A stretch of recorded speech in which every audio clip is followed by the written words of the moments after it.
Les filières de production d'énergie à partir de biomasse sont actuellement à des degrés de maturité technologique différents. Ainsi, certains agrocarburants sont déjà produits à une échelle industrielle, tandis que d'autres, comme le biohydrogène, sont encore au stade de recherche. Cependant, dresser leur bilan environnemental est nécessaire afin de vérifier la pertinence environnementale de leur développement.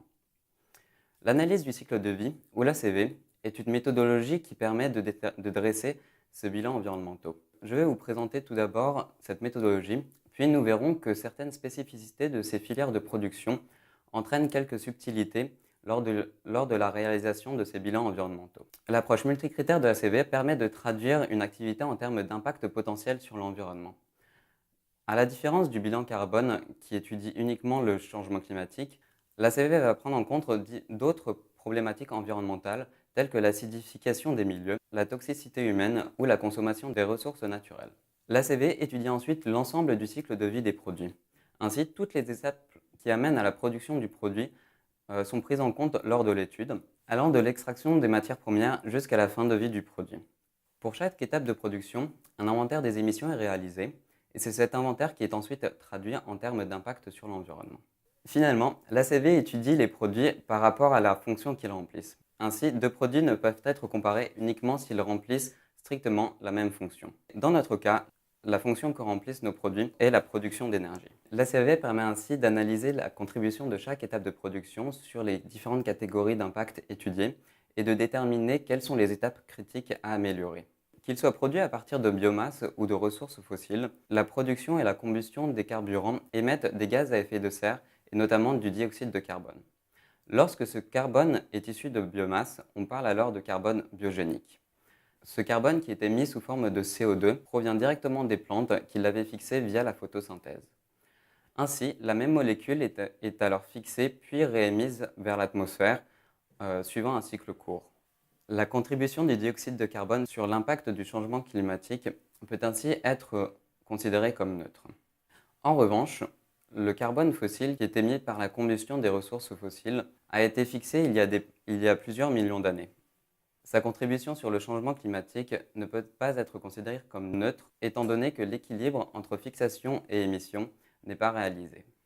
Réaliser cette distinction entre le carbone biogénique et le carbone fossile affecte uniquement les résultats sur le changement climatique. L'approche multicritère de l'ACV va permettre de déterminer l'impact de ces systèmes sur d'autres catégories d'impact, telles que l'eutrophisation et l'acidification des milieux, l'écotoxicité ou encore le changement d'affectation des sols, qui sont toutes des catégories d'impact pouvant être fortement touchées par les étapes agricoles. Étant relativement récentes, les filières de production d'énergie à partir de biomasse sont pour la plupart encore immatures. Ainsi, une ou plusieurs étapes du cycle de vie du produit peut faire appel à des procédés innovants. L'extrapolation des données laboratoires pour la réalisation d'analyses du cycle de vie peut montrer certaines limites, mais permet de déterminer les principaux enjeux environnementaux de ces filières.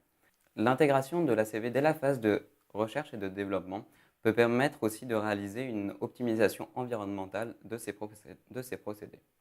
Des filières comme par exemple les filières de méthanisation produisent de l'énergie à partir de déchets comme du lisier ou du fumier. Ces matières qui sont considérées comme des déchets, la charge environnementale des systèmes qui les ont produits ne sont pas comptabilisées dans le cycle de vie de production de l'énergie. Cependant, lorsque ces matières ont un statut de coproduit ou une valeur marchande, les étapes de production de ces matières doivent être prises en compte dans le cycle de vie de l'énergie. Finalement, le cycle de vie des systèmes utilisant de la biomasse comme matière première génère souvent différents produits. Dans le cadre de bioraffinerie, de l'énergie peut être produite en même temps qu'une matière fertilisante ou d'autres molécules à forte valeur ajoutée. En ACV, la charge environnementale de cette bioraffinerie doit être distribuée entre les différents coproduits.